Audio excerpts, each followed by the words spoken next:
Good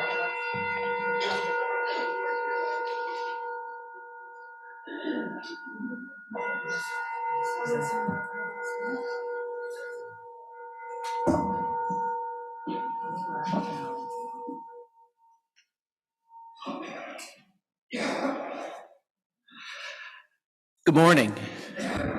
Hi, I'm Jim Peters. It's my pleasure to be the worship leader this morning, and my pronouns are he and him. On many Sundays, we begin the service by hearing from someone in our community who connects us to the wider world. We call it living our values every day. This morning, we're going to hear from Kathy Jackson, who's going to talk about the 2023 General Assembly. Good morning. Every year, for those of you who may not know, the UUA, the Unitarian Universalist Association, puts on an annual gathering, and this year it's in Pittsburgh. The significance of that is there are people from here who could drive to the GA rather than having to think of having to fly. What I first want to do is to tell you about what GA means to me, and then go into the particulars of this year's GA. I have been at 2 GAs in person, one in 1991 in Hollywood, Florida, and the second one in 2003 when it was in Boston. And it's a very exciting atmosphere where you're meeting all people from continental US and Canada, and some from very small congregations, some from very large congregations. But the things that I like being part of knowing what's going on in the organization, and that you do in the business meetings. But in addition to that, there are always workshops that are scheduled that you can attend. Some people go to GA just for the workshops and the conversation and getting to know people, and they aren't delegates. But I'm going to be a delegate this year. The workshops and the worship opportunities are what really grabs me at GA, because they can be very profound and bringing up music that we may not have heard of here yet, worship styles that we may not have seen. And it's just, for me, a very enriching opportunity. This year, as I said, it is in Pittsburgh. There are 2 issues on the table that we will be addressing. The first is to elect a new president. Reverend Susan Frederick Gray has been the president for the last 6 years. And so she will be giving up her office.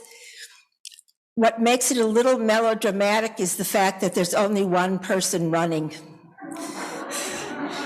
Some of you may know Reverend Sophia Betancourt. She is the person who will be the next president. But the other thing on the agenda is a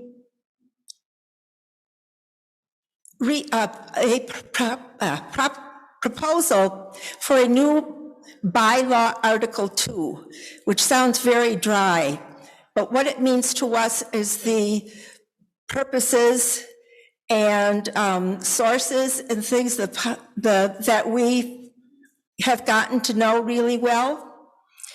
Well, the draft that went to the board last month is being circulated, and I can tell you that it's very different from what we have gotten to know and used. So one of the things that is important and why we would like to get delegates to commit now is because in the spring there will be workshops at which time people can give their suggestions about this proposed Article 2. And then delegates will have another opportunity prior to the GA itself in a mini assembly, at which point delegates can offer amendments to the proposal.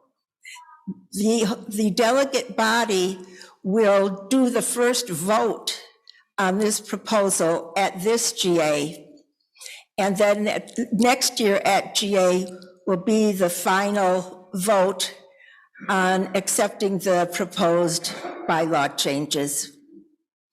I'm going to be a virtual delegate, which I have been for a few years. And Becky Sandman, who has been a delegate for a while, is going to be going in person.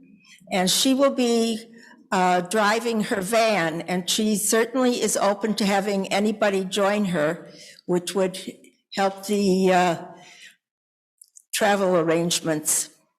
So if any of you have any questions or any interests in being part of GA, you can see me or you can see Becky Sandman. Thank you.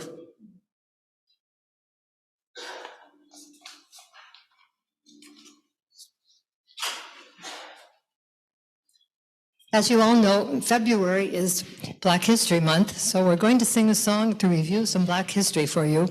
The chorus words are in the order of service, so we hope you'll sing along every time we sing the chorus.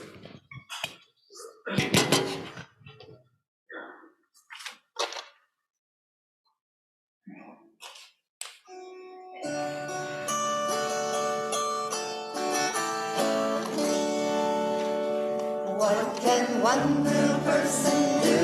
What can one little person do? What can one little person do to help this world go round? One can help another one, and together we can get the job done.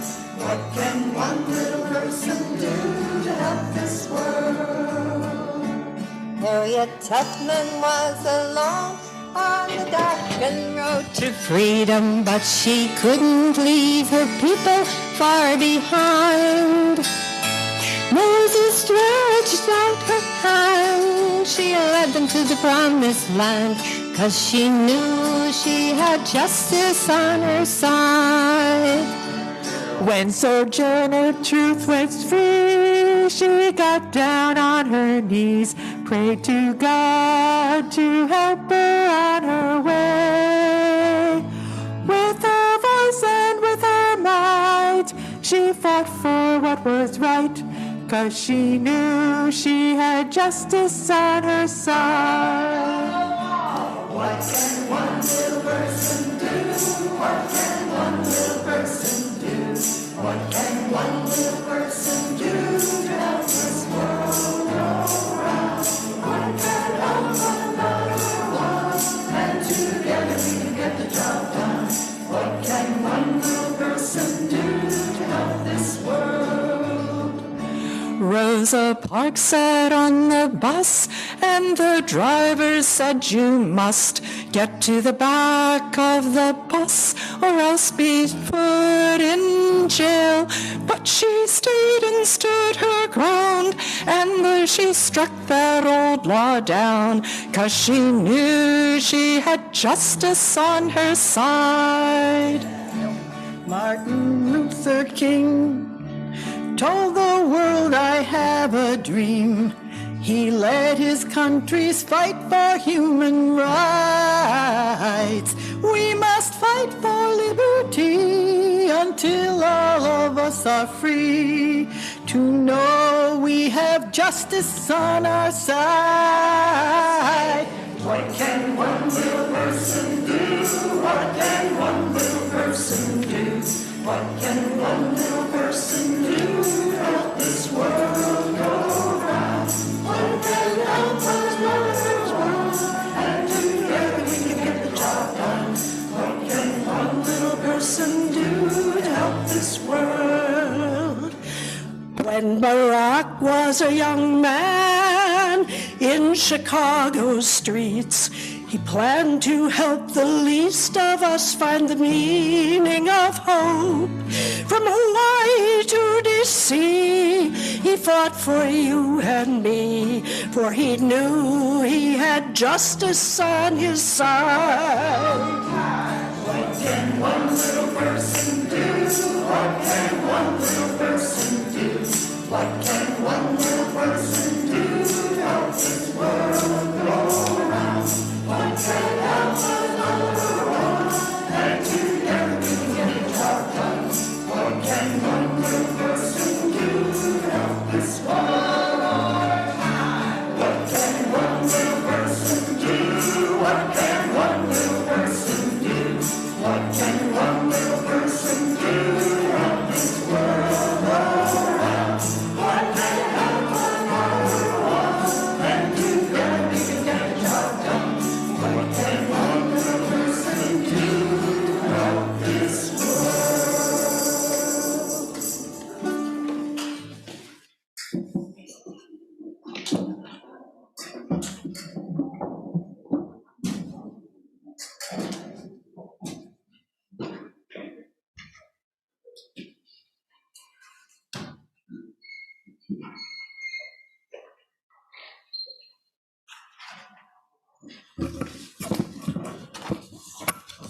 morning. My name is David Jones, and my pronouns are he, him, and his. I'm a member of the worship committee, and I'll be your worship associate this morning. Whoever you are, whomever you love, wherever you are in your life's journey, you are welcome here. Welcome to this live and live streaming service of the Unitarian Society of New Haven. We are a diverse, multi-generational faith community that inspires lives of compassion and generosity, nurtures spiritual growth, cultivates transformative connections, and creates a more just world. This is a congregation that believes Black lives matter, that every person has the right to affirm their own gender identity and expression, and that all people are inherently worthy. If you're joining us for the first time, we're so glad you chose to spend this time with us. The email address of the Connections team is membership@usnh.org, and you can visit usnh.org to find out more about us. Now let's try something we used to do every week. Let's take a moment to greet those around you.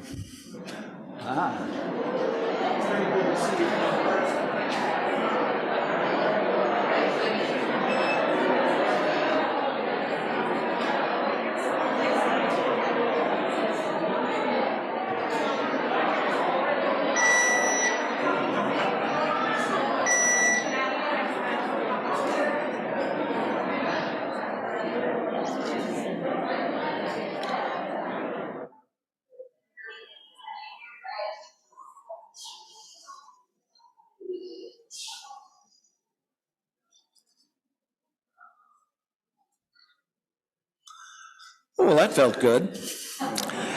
So now a few brief announcements. There will be a live and a Zoom listening session with the board at 12 noon today here in the sanctuary.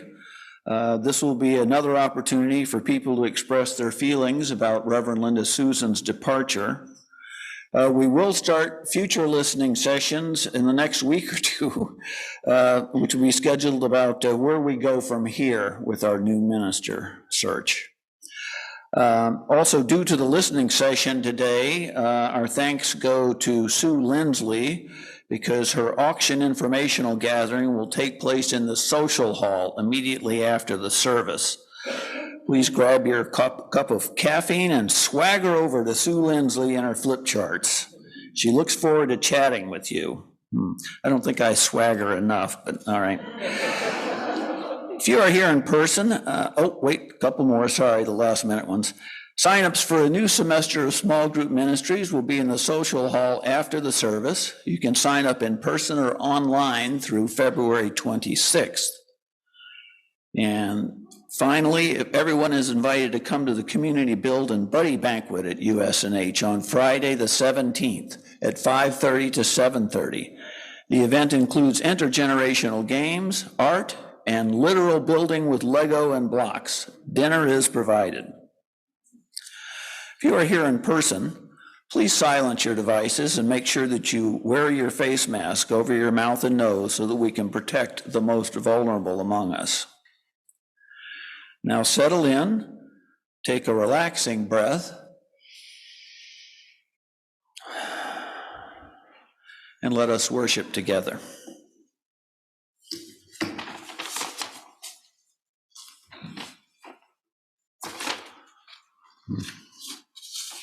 I'm bringing an avalanche of papers down here, Jim, so. These aren't mine, I swear. Those are mine. Okay. There we go. You notice how we accidentally are complimentarily dressed today?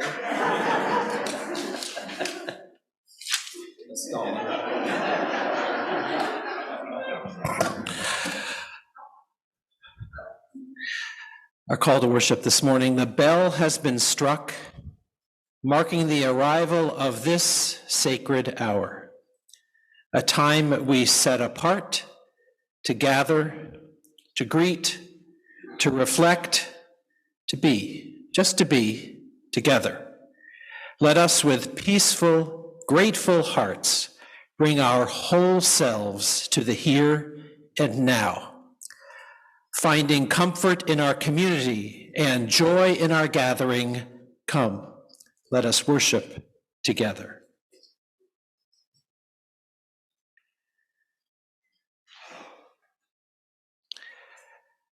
May the light that shines within us meet the flame we kindle now, and in the meeting, unite us in hope, in commitment, in love.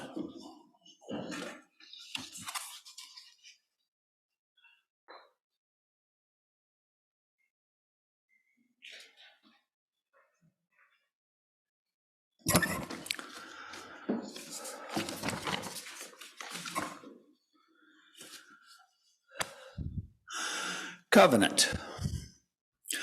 Covenant lies at the center of how Unitarian Universalists gather in community.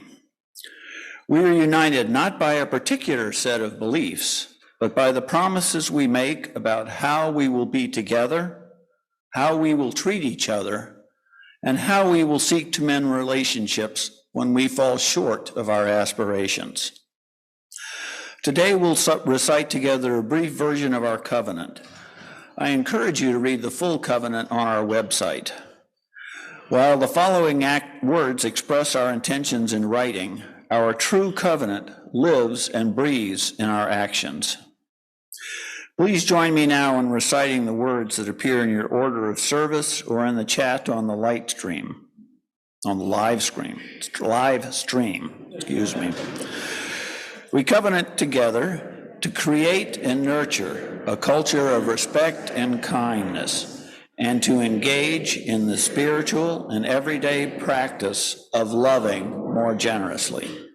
To this end, we will strive to be open, value differences, listen deeply, use kind language, speak our truths, work with conflict, seek humor and joy. Please join us in the next hymn, which is number 95, There Is More Love Somewhere.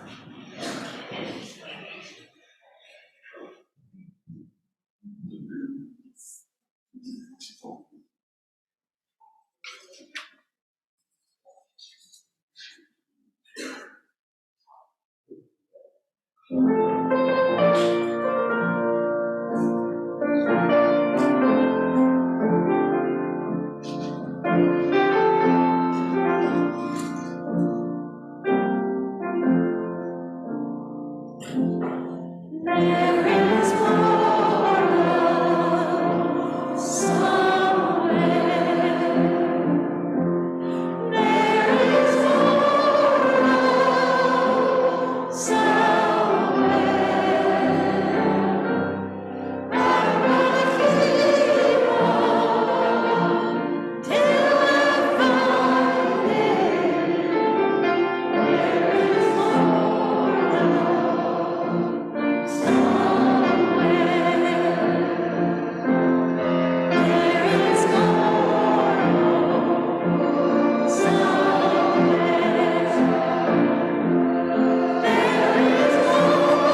Well, hello again.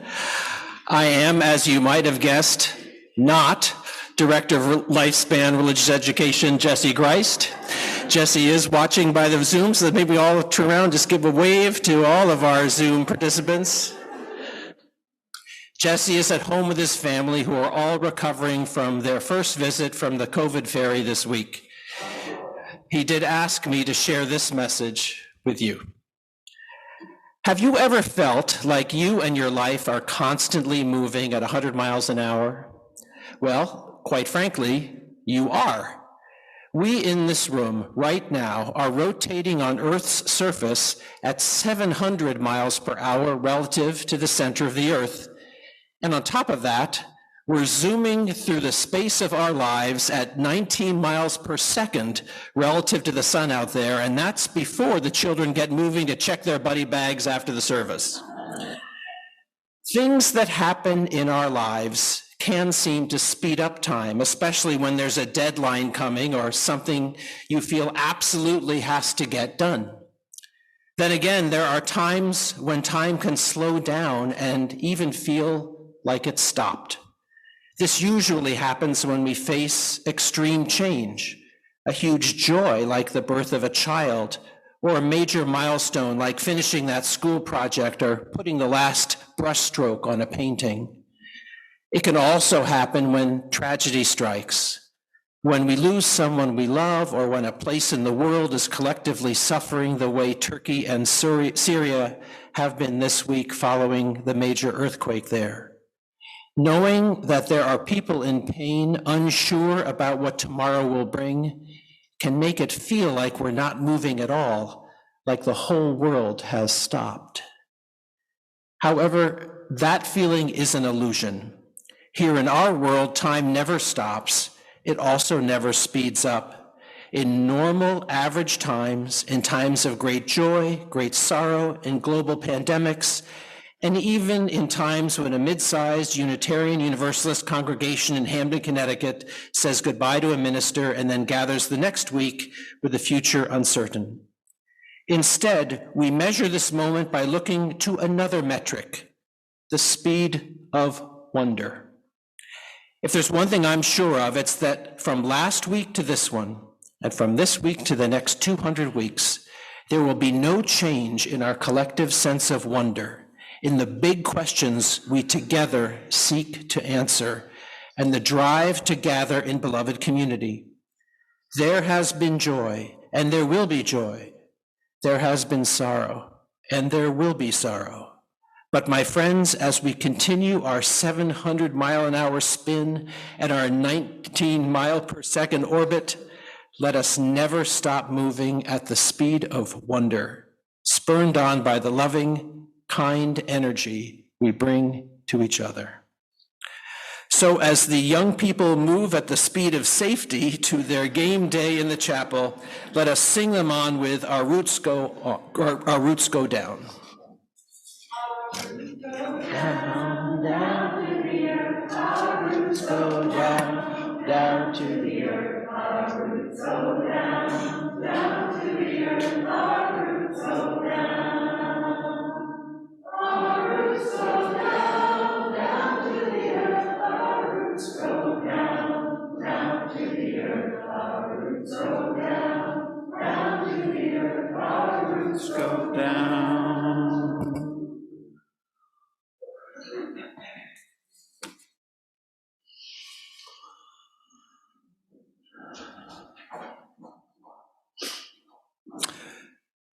In this spiritual community, we remind ourselves each week that joy and woe are woven fine. Some of us bear burdens made lighter as others help us carry it. Some of us hold joys that shine more brightly as others reflect our delight. It is with great sorrow that we announce longtime USNH member Beth Culler left life Monday, February 6th. With her at her passing were her husband, Fred Morrison, and daughters, Leah Morrison and Kai Morrison. We hold this and other sorrows not mentioned in the silent sanctuary of our heart Let's have a moment silent, please.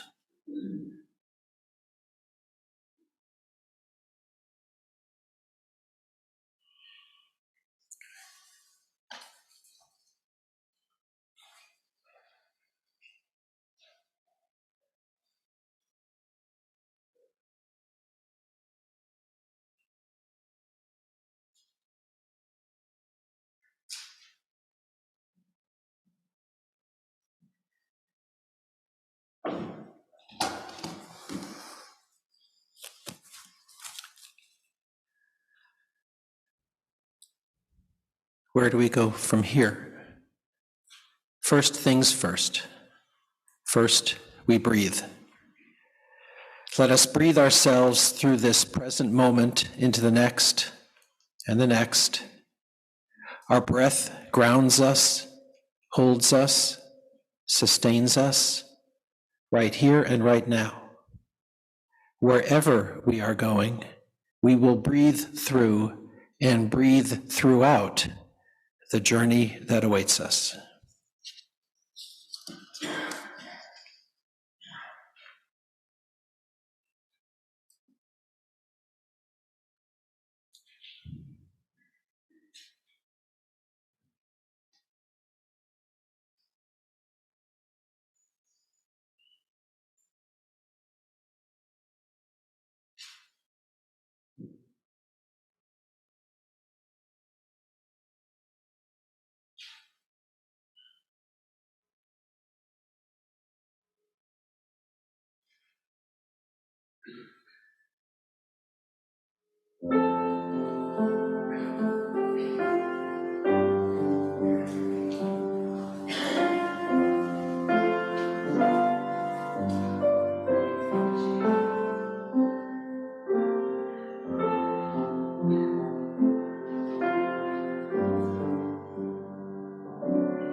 Before the offering, we will have a stewardship testimonial by Amy Plapp and Tom Ward.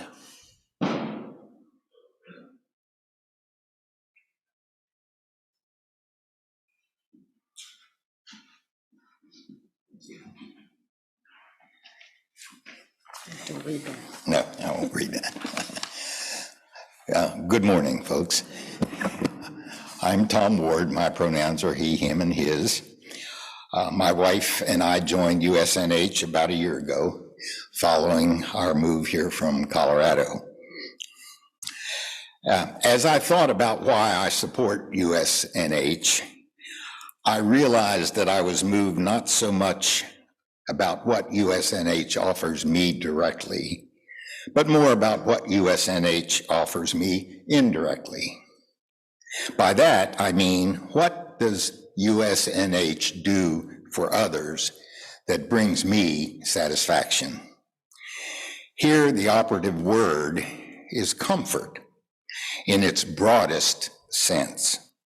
USNH brings comfort to its members in their times of trial, both spiritually through its pastoral care program and physically with meals and other items of necessity. Similarly, USNH supports the broader neighboring community with meaningful outreach activities. Think Waverly, think Connect, and the like. It's as if I can dispatch our pledge from the bank using online banking to USNH each month and visualize it flowing in part to people and places I know are in need and deserving. Yes, there's Habitat for Humanity, and there's Greenpeace, the Nature Conservancy, and the Wildlife Federation that benefit the nation and the world. But USNH's outreach feels closer, more personal, and thus more satisfying. I also find it rewarding to support an organization that is visible and resilient, one that stands firmly on the side of the nobler attributes of humankind for all to see and hopefully emulate. I only wish the signs out front were a little bigger. When all is said about USNH, the acronym EWO comes to mind. If you've never heard it before, that's because I made it up. EWO stands for Extraordinarily Worthy Organization. Indeed, USNH is an EWO.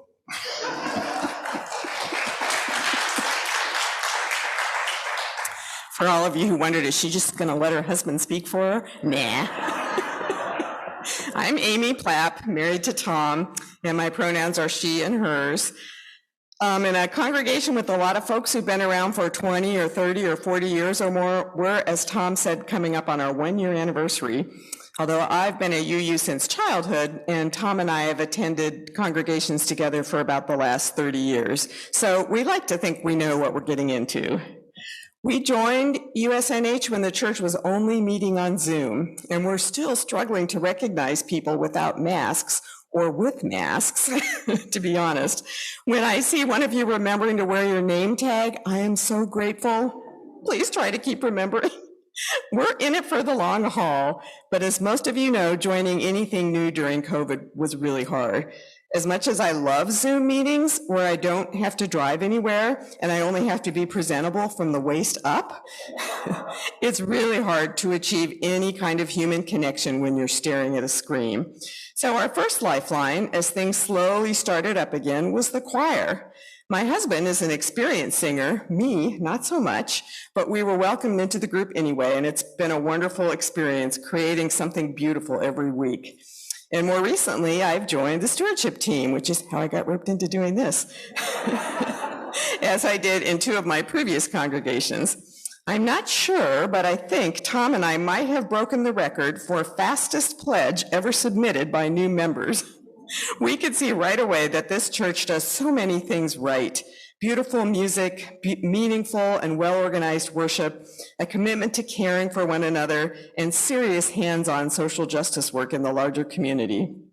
In my personal view, a huge part of living our values is backing them up with resources as we are able, paying our staff enough to live lives of dignity, maintaining a building that is clean and safe and functional, and literally paying our dues in the larger community. We feel lucky to have found a place where that work is ongoing and we can jump right in. And we're looking forward to learning to recognize almost all of you. Thank you.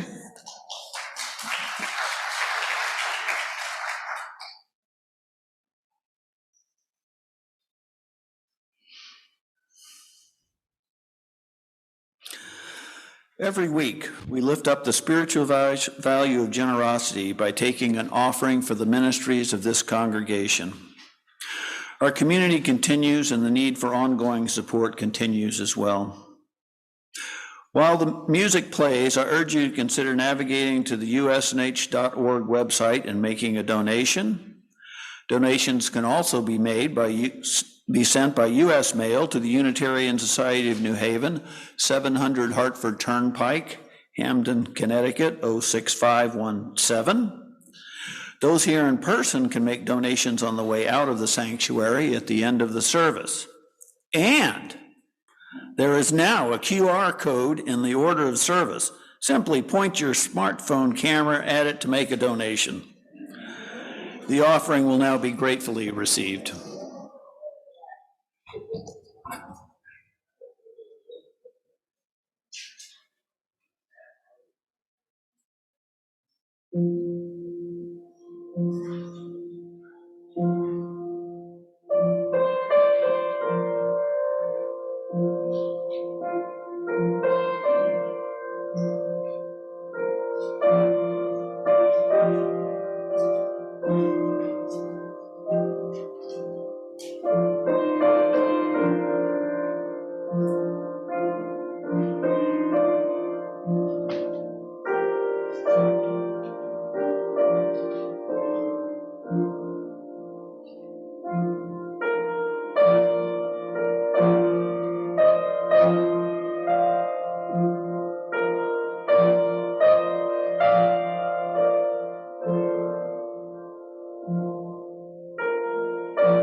Today's reading is by the Reverend Dr. Martin Luther King, Jr.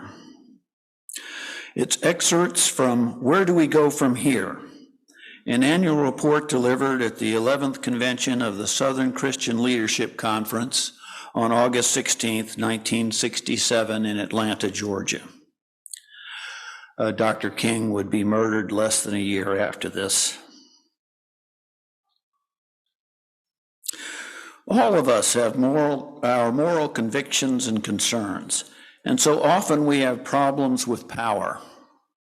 But there is nothing wrong with power if power is used correctly. Now, we got to get this thing right. What is needed is a realization that power without love is reckless and abusive, and that love without power is sentimental and anemic. Power at its best is love implementing the demands of justice. And justice at its best is love correcting everything that stands against love. And this is what we must see as we move on. Now, what has happened is that we've had it wrong and mixed up in our country. And this has led Negro Americans in the past to seek their goals through love and moral suasion, devoid of power, and white Americans to seek their goals through power, devoid of love and conscience. It is leading a few extremists today to advocate for Negroes the same destructive and conscienceless power that they have justly abhorred in whites. It is precisely this collision of immoral power with powerless morality which constitutes the major crisis of our times.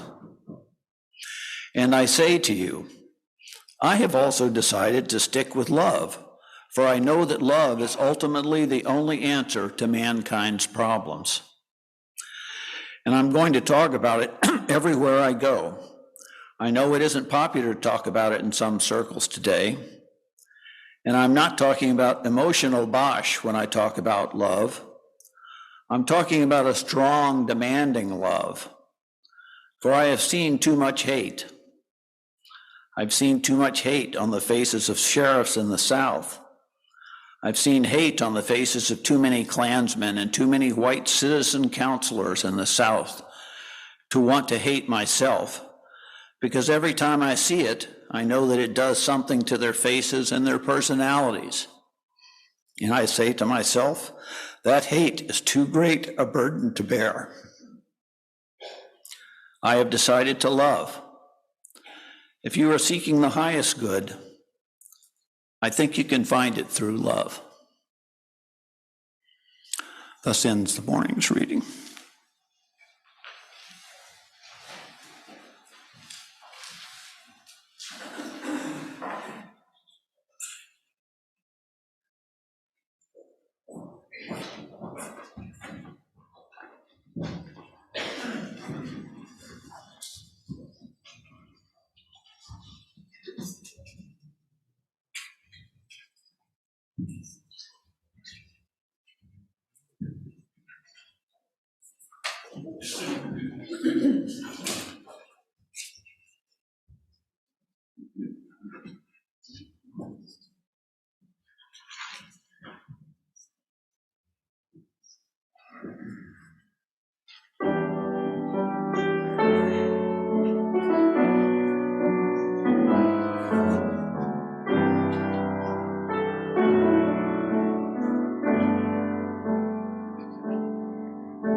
Thank you, choir.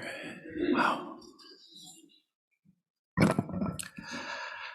Early last month, when I first started thinking about this service, I thought I'd title the sermon, "The Beloved Heart," because love is our theme for the month of February. Let me just take a minute to share how we come up with our monthly themes. USNH is one of a group of about 150 Unitarian Universalist communities across the country who are part of the Soul Matters Sharing Circle network. The themes are established by a collaborative process each spring for the following church year. It's more than just theme setting. Small group ministries, as well as the worship committee and our connections team and others, share access to readings and discussion questions and other materials all related to each month's theme from a Unitarian Universalist perspective. I myself find it very empowering to think of UUs across the country leaning into the same theme month after month. It makes me feel part of a larger flow of energy, maybe the power of commitment, flowing and emerging from our collective reflections on a single idea. So, love. And I wanted to reflect on love as the center of beloved community, and I still do. But then we all learned the news about Reverend Linda Susan leaving, and I found myself thinking, where do we go from here? I kept mulling that question in my mind over and over. No clear answer was magically emerging, just the question. And if I can let you in on a little secret, when I have a question I'm pondering, sometimes I'll just open my laptop and type it into a Google search box, just to see. And you know, on the Google homepage, under the search box are two buttons. One says Google search and the other says, I'm feeling lucky. So I typed in, where do we go from here? And you can guess which button I clicked. So my luck brought me to a 13-year-old YouTube video of the Canadian vocal artist Deborah Cox singing, Where Do We Go From Here? I almost clicked away, but then I heard her amazing voice and I listened to the song, and this is the chorus. And by the way, last week, Linda Susan showed us their love by singing, and I will show you my love by not singing. Anyway, this is the chorus. So tell me, where do we go from here? Why is my heart filled with so much fear when all that you are is all I need and more? And I thought, I am feeling lucky. So I looked again and searched again, and that returned a link to the Reverend Dr. Martin Luther King Jr.'s speech delivered in Atlanta, a portion of which David read a few minutes ago. And I knew for certain that where I wanted to go in this sermon was back to where I started, with love. Not just because it's the highest good, as Dr. King said, but because it can be our greatest strength. And where we go from here has to be grounded in our connection to each other inside this building right now, with those with us online, in the wider UU communion, indeed, all of us who call this fragile planet home. Reflecting on Dr. King's words, I strongly recommend you read the whole speech yourself. There's a link in the order of service. If we are committed to naming and overcoming societal injustice, we need to heed his words about the collision of amoral power with powerless morality. He was specific as to where the amoral power was coming from and specific about what that amoral power does to the souls who wield it. His prescription, seek out the highest good, seek out love, not emotional bosh, as Dr. King said. I love that phrase, emotional bosh. But in his words, a strong, demanding love. And that's where I'd like to go now, friends. Let's talk about a strong, demanding love. Let's talk about love at the heart of beloved community, love as the heart of beloved community. I engage this theme with no small degree of trepidation, to be honest. Love is a loaded word. It can be a triggering word. We use it a lot and may not remotely be talking about the same things. We lay so much on that one word, love. It's a lot. So if you'll indulge me, I will try to rely on the final principle of our covenant and suggest that when we can, we should hold heavy things lightly and see what doors that approach can open. With that in mind, I would like to ask if there are any bridge players in our congregation this morning. Anybody play? Show of hands. Anyone play the game of bridge? Okay. Why, you wonder? I ask because I hope to explain that everything you need to know about love at the center of beloved community, about a strong, demanding love, you can learn by playing bridge. Hear me out. In fact, I think there are 4 ways that playing bridge teaches about love. 1, you get to choose your partners. 2, you have to play the cards you're dealt. 3, when you're vulnerable, the stakes get higher. And 4, sooner or later, everybody gets to be the dummy. First, in the beloved community, you get to pick your partners in more than one sense. Ours is a tradition centered on our individual responsibility for our actions and for our beliefs. Ours, to borrow from the title of John Barron's and Forrest Church's book describing the tenets of Unitarian Universalism, is a chosen faith. Many of us, myself included, have come to this sanctuary having first been raised up in other traditions and chose this one following a journey toward what felt fitting and meaningful. Some of us have been UU since childhood, but those too, symbolized in the rising up and bridging rituals, take personal responsibility for their faith through their conscious choices in a lifelong process. You can't compel beloved community into being. It has to be our act of collective will, our free human choosing. Love has to have as one foundation stone this idea of radical freedom. If you didn't want to be here and you're here anyway, it isn't love. If you can't leave here, it isn't love. So we must be free to say yes or no to USNH, yes or no to Unitarian Universalism, yes or no to one another. Because when we affirm the yes, when we freely choose to be here, when we affirm our partnership with this faith community, that free choice is empowering. I submit there is great love simply in the fact that we have chosen to be here today, that we experience each other as partners in this community. But there's another sense that we in Unitarian Universalism pick their partners, and that is in the range of sources from which we seek to engage the largest questions of our time. We, each of us, can choose from sacred texts of all the world's traditions, from humanist and scientific sources, from our direct experience of the world.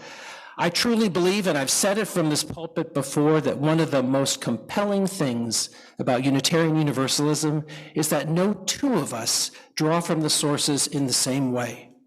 We each choose which religious or philosophical or scientific traditions speak to us. We choose which ideas to partner up with. And all we ask of each other in this regard is to respect each other's choices and the beliefs that emerge from them.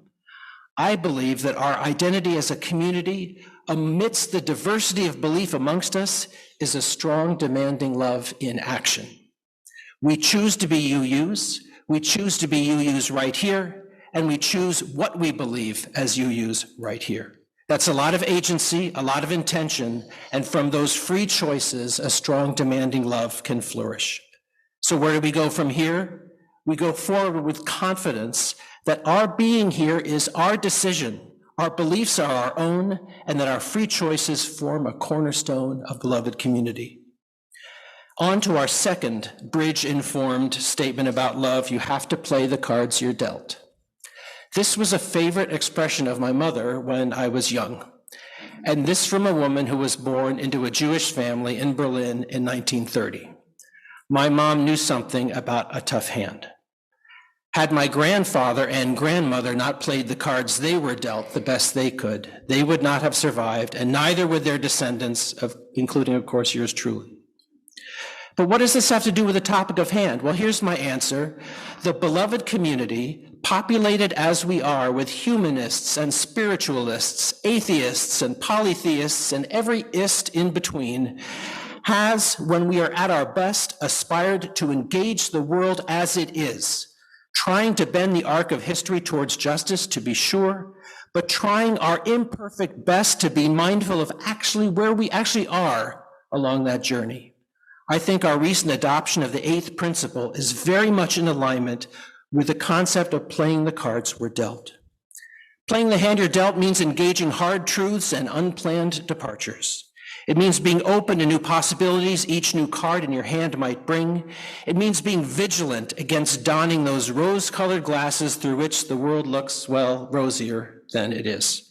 And I think when we do see the hard truths of the world, then we have choices to make. And when those choices lean into the struggles for equality and opportunity and justice, then I think a strong, demanding love is at work in our midst. Because here's the bottom line. The virtue of playing the cards you're dealt is that you're not cheating. You're not kidding yourself. You're in the real messy world trying to make the best of it that you can. Where do we go from here? Wherever we go, we'll do it not hiding from our context, from our story, but living through it and with it and embracing the truth as we understand it, not as we wish it might be, but as together we discover it to be. Good hand or bad hand, it's our journey to play it together. Third, when you're vulnerable, the stakes are higher. In contract bridge, when you're halfway to what's called a rubber, you and your partner are labeled vulnerable, which means if you play a hand and lose, the scoring penalties are higher. This morning, I'm talking about vulnerability more directly as part of the makeup of love within the beloved community. Why vulnerability? Isn't vulnerability next month's theme? It is actually next month's theme. Because it's part of the human condition to be both strong and fragile, assertive and passive, whole and broken. The question isn't whether there are cracks in our foundation, but rather whether we have the heart to name and share our broken places and whether we have the grace to embrace each other in our frailty. For when we admit our vulnerability, we admit we need one another, that our lives are richer when we let others really see us, that we are made stronger and more connected. It's a feeling I experience Sundays in a specific way when our joys and sorrows are shared. When we're vulnerable, the stakes are higher because being open and honest and self-disclosing is a kind of leap of faith. Faith in the beloved community to hold us when we are in need of support. Faith that compassion will abide among us. Faith that when we're feeling exposed and unguarded, we are not alone. Seen in this way, being honest about our vulnerabilities and engaging vulnerabilities in others with sincerity is at the beating heart of beloved community.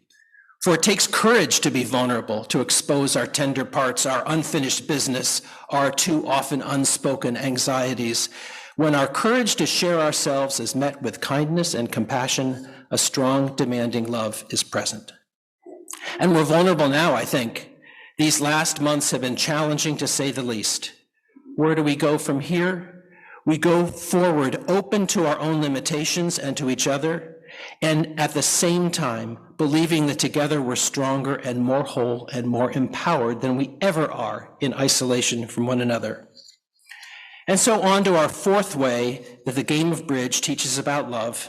Sooner or later, everybody gets to be the dummy. Actually, this is a twofer. The first is straightforward, I think. The truth is that to be human is to make mistakes, lots of mistakes. If I'm honest with myself, I know there is no one in my life that I love deeply that I have never hurt deeply. Our USNH covenant is all about calling ourselves back to right relationship when we fail in our aspirations. If we were perfectly realized, utterly whole individuals, we wouldn't need a covenant. It would all just be. No straying from the path. But that doesn't sound like my life, and I bet it doesn't sound like yours either. So I think we have to be humble in our self-assessment and open to redirection when we break trust or hurt feelings. And I think we have to be forgiving and forbearing with each other as we do our best to do our best. So I think a disposition of humility, of knowing we'll make mistakes along the way, is an essential part of love in the beloved community. But there's another way to understand the dummy in bridge. Because in the game, the dummy is the hand that gets laid down on the table when you and your partner win the bid. The teammate lets their partner play the hand.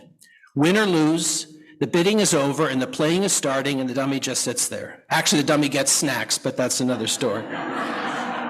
What I'm getting at is that when yours is the dummy hand, you have to trust your partner to make the best of both. And I think that's what we do here all the time. None of us can do the collective work of this community. Some of us are on the Social Justice Council, some in small group ministry or the choir, or help with the food pantry, or the connections, or Sunday morning, or management team, or the board or nominating or endowment or stewardship or tech support, or any of the literally dozens of ways that people who come to this building act out our values and our concerns and shared our varied talents. We do so in the shared commitment that each of us is working for all of us. Letting your partner play the hand is fundamentally an act of trust. My cards are in your hands. Your cards are in mine.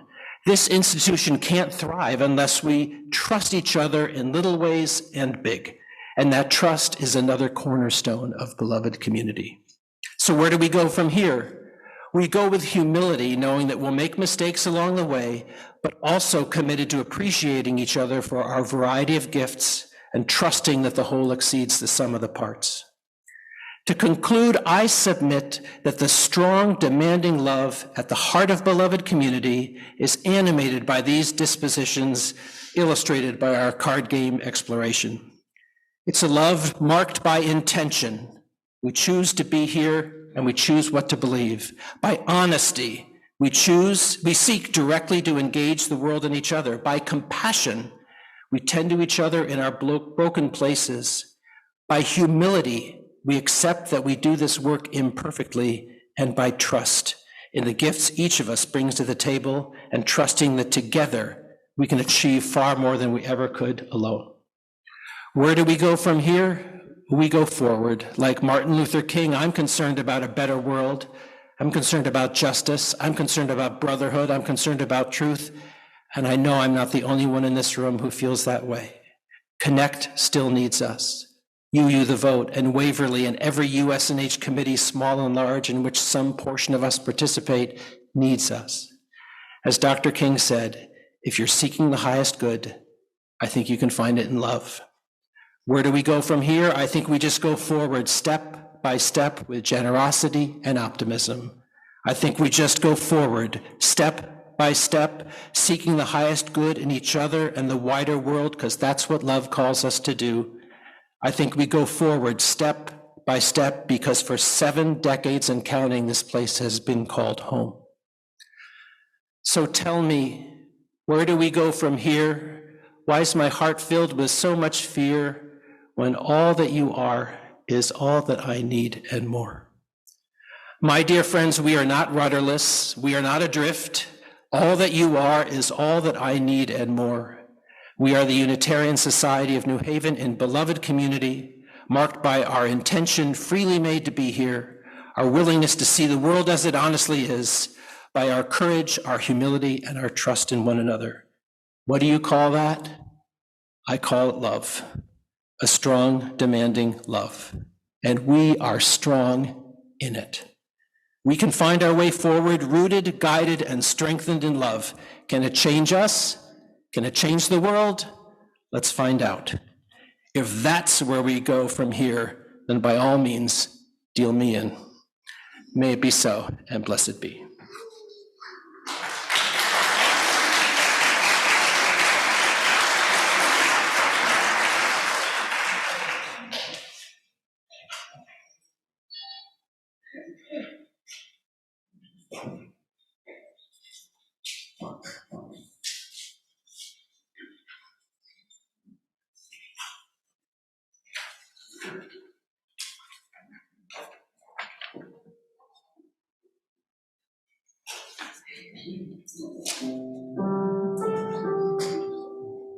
Can we have everyone rise who can to sing all together, We Shall Overcome?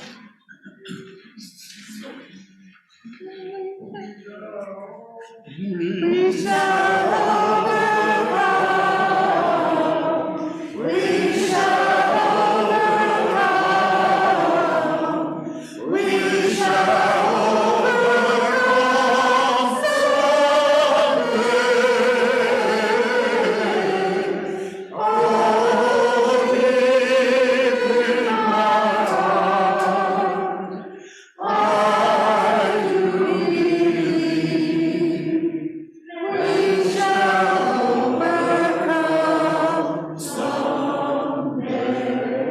We shall all be free. We shall all be free. We shall all be free.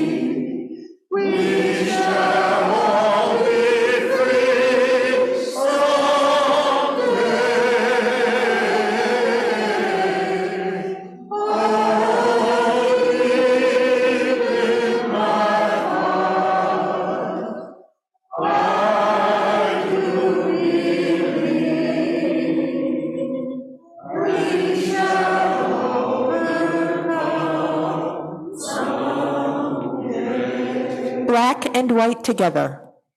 Black and white together.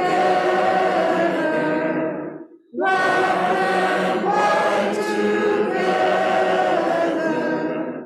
Black and white together.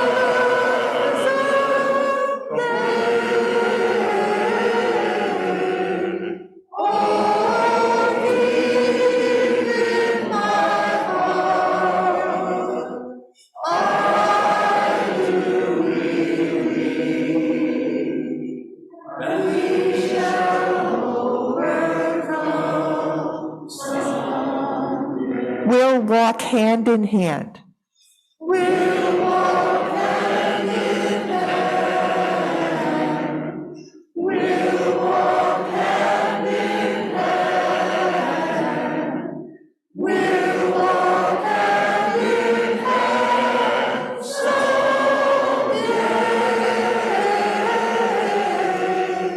Oh, deep in my heart, I do believe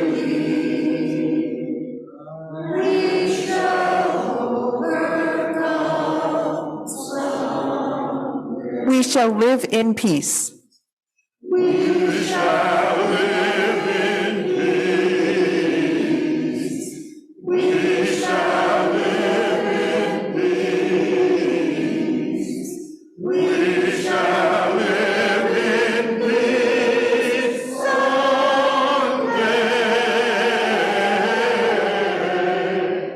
Oh, deep in my heart, I do believe we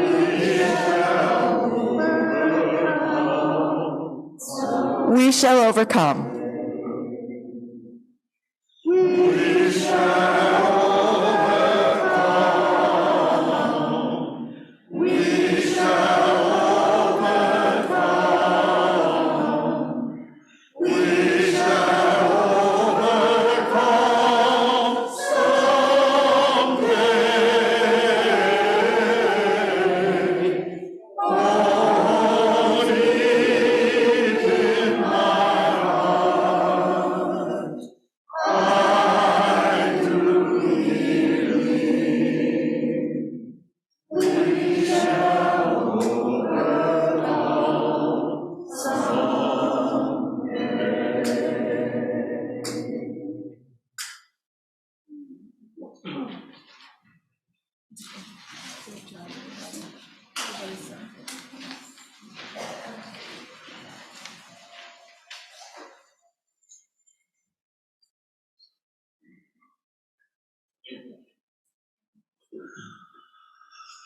Please join me now in reciting the words as we extinguish the chalice. They can be found in your order of service and in the chat on the live stream.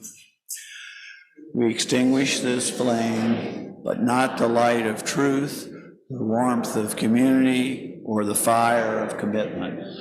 These we carry in our hearts until we are together again. Amen.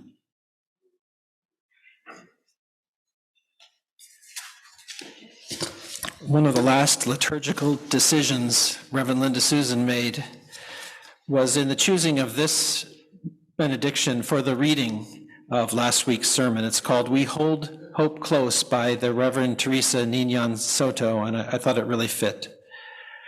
In this community, we hold hope close. We don't always know what comes next, but that cannot dissuade us. We don't always know just what to do, but that will not mean we're lost in the wilderness. We rely on the certainty beneath, the foundation of our values and ethics.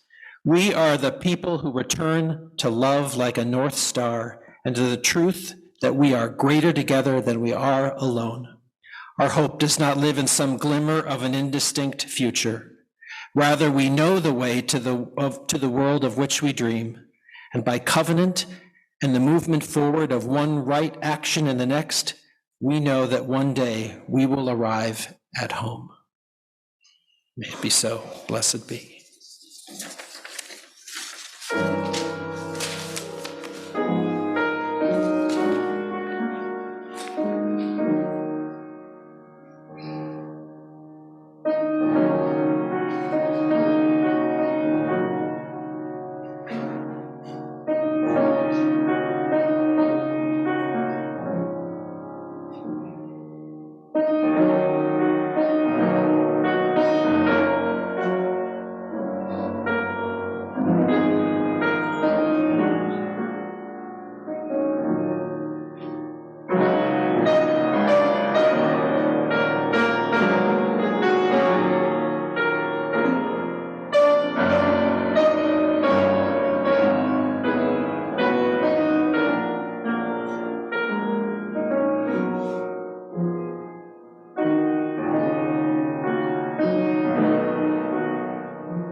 Thank